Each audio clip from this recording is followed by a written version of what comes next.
By 1915, the war on the Western Front had become a contest of endurance, where neither side could break the deadlock of trenches carved deep into the earth. Commanders searched for new ways to force a breakthrough, and science soon became as deadly as any rifle or shell.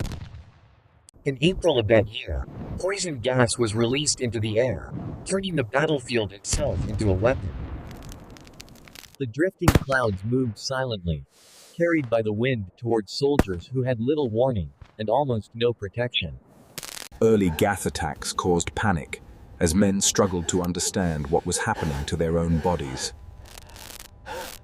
Chlorine burned the lungs and eyes, leaving those exposed choking for air as their strength rapidly faded. Those who failed to escape or seal their masks often collapsed where they stood. Unlike bullets or shells, gas attacked without noise, without warning, and without mercy. Weather conditions decided who lived and who died, making survival a matter of chance. Armies quickly realized that gas would not end the war, but it would change it forever. New chemicals followed, each designed to be more lethal than the last.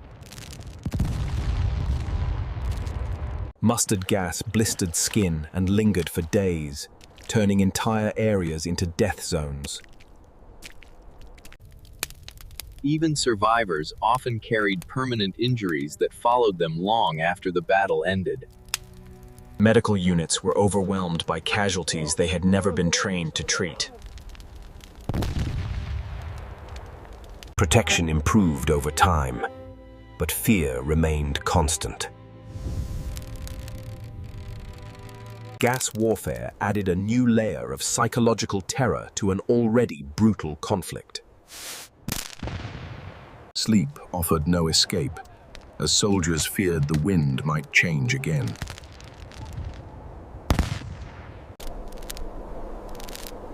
By the end of the war, gas had injured more than 1 million men. Its military impact was limited, but its human cost was undeniable.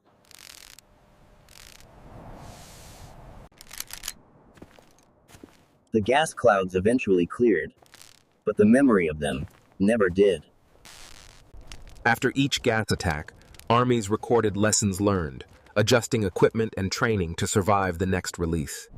Gas masks became as essential as rifles, carried at all times, even during moments of relative calm. A sudden breeze could turn safety into catastrophe within seconds. Colored flags and alarms attempted to provide early warning, but they were often seen too late. Certain gases settled into low ground, turning craters and trenches into invisible traps. Even after an attack ended, no one knew how long the danger would remain.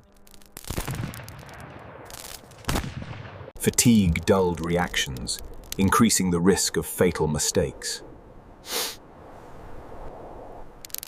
Gas casualties often required long-term care, stretching medical resources to their limit. Recovery was slow, and many never fully regained their health. Darkness amplified fear, as visibility dropped and uncertainty returned. Drills were repeated endlessly to ensure survival under panic. Chemical weapons joined artillery as another tool of attrition. Industry now fed the war with substances designed solely to injure human lungs and skin. Gas respected no borders, often drifting back toward those who deployed it.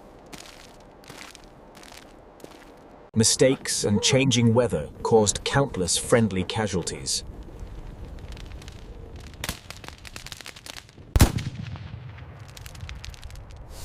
The battlefield became an environment where air itself could betray. As the war dragged on, gas lost its shock but never its danger. Land scarred by chemicals often remained unusable long after fighting moved on. Entire sectors were marked as unsafe, altering troop movement and strategy.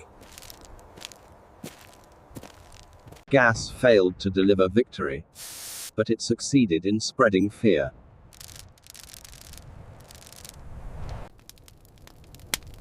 By 1918, all major powers had used chemical weapons. Survival often depended more on preparation than bravery.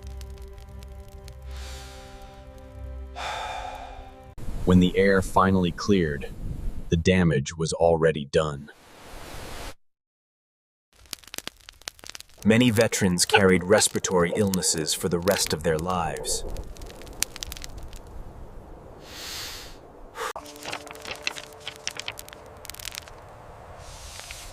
Treatment options remained limited throughout the war.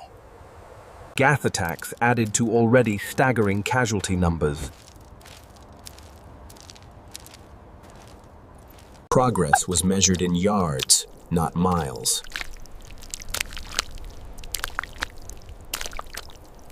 Chemical warfare became just another constant threat.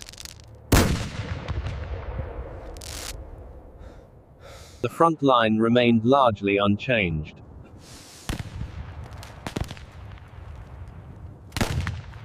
Gas added suffering without resolving the stalemate. Its legacy would shape future international law.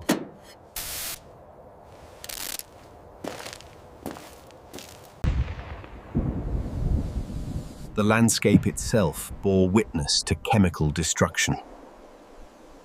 Efforts to ban such weapons began even before the war ended.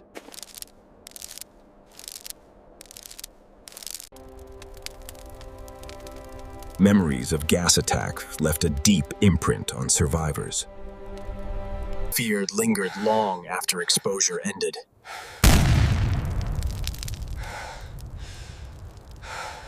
Gas warfare became a symbol of industrialized killing. Public outrage grew after the war ended.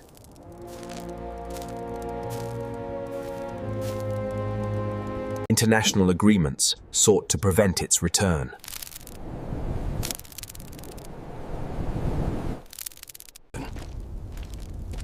Yet knowledge of these weapons could not be erased. The First World War proved how science could be twisted by war. Chemical weapons blurred the line between combatant and victim. Air, once a source of life, became a threat. The psychological damage endured beyond the trenches.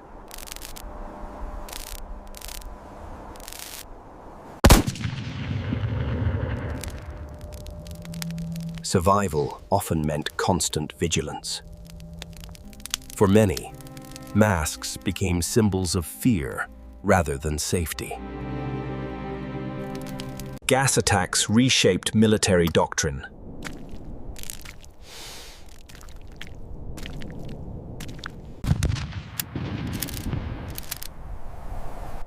They also reshaped moral boundaries. The suffering forced nations to reflect.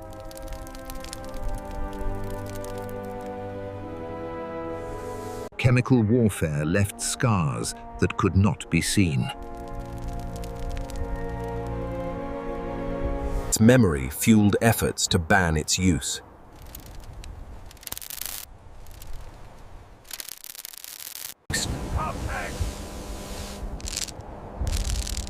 The fear of gas never fully disappeared. Even in later wars, its shadow remained.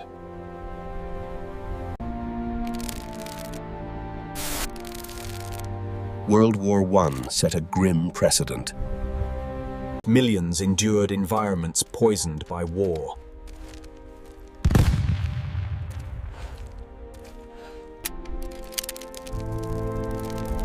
The cost was measured in lives and suffering. Chemical weapons became widely condemned.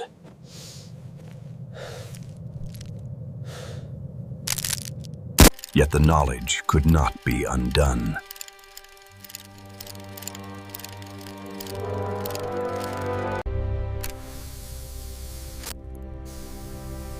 The war proved how fragile humanity could be. Nature and warfare combined into a deadly force. Gas attacks exploited every weakness.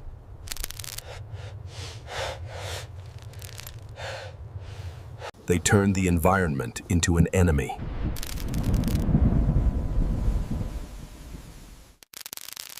Survivors carried these memories for decades.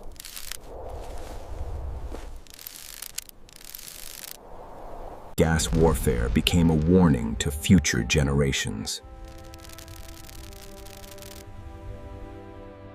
It showed how far war could descend.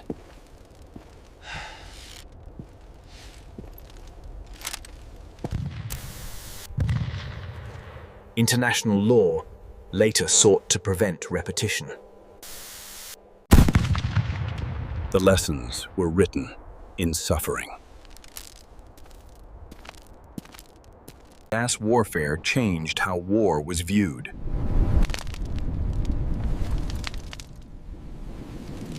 Its horror became universally recognized.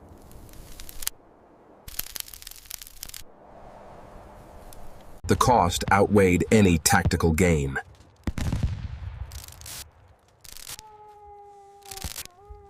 The war moved on, but damage remained. Chemical weapons left invisible scars. History would judge their use harshly.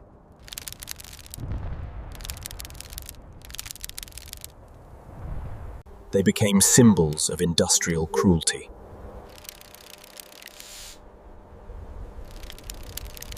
Gas warfare stands as a warning.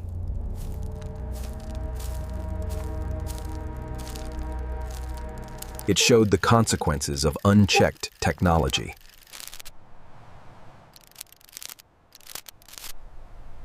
The air itself had become a weapon.